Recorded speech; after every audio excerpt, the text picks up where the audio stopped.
Hi అండి, welcome back to our channel. ఏంటక్క ఎండకలు ఇరబోసుకున్నాం అనుకుంటున్నారు? లేదండి, పండుకొని ఇప్పుడు బయటకు వచ్చి కూర్చున్నాను. అప్పటే మా అమ్మ వచ్చేసింది అనమాట. వచ్చేస్తేనే చూద్దాం సామాన్లు ఏమో తెచ్చింది. నేను గుంట పొంగనాల పెనం తెచ్చిందేమో అనుకున్నా, అయినా ఇవి వేస్ట్ అండి, మనకు అవసరమే లేదు. ఇంటి నిండాక సామాన్లు ఉన్నాయి, మరీ ఇవి తెచ్చేసింది. అవి పైనకి ఎత్తేయాల్సిందే తప్ప ఏం ఉపయోగం లేదు. ఇది నాన్ స్టిక్ తెచ్చిందనమాట. ఆల్రెడీ ఉంది, కానీ ఇంకోటి తెచ్చింది. అవసరమే లేదు. ఇవి ఉండే కొద్దీ సామాన్లు మళ్ళీ కడిగితే అయిపోయలే అనుకుంటాము.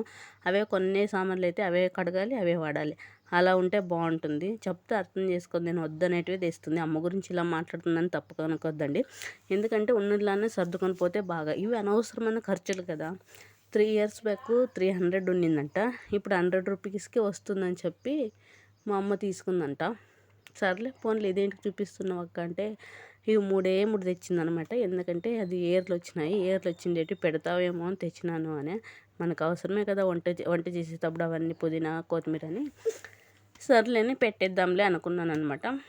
టమాటాలు, పాలాకు, కొత్తిమీర కట్ట తెచ్చేసింది. తెస్తే ఇంకా సర్లే, ఇంకా నేను మార్నింగ్ ఇటుకు వచ్చినప్పుడు తీసేసుకున్నాను కాయగూరలన్నీ. ఇంకా నెక్స్ట్ వీడియోలో చెప్తాను. మనకి ఇంకోటి ఏంటంటే, మనకి ఏ వస్తువు కావాలో ఆ ఒకటే కొనాలి. ఎక్కువ కొంటే మనకేనండి లాస్. అదే అర్థం చేసుకోరు జనాలు. Please like, share, subscribe.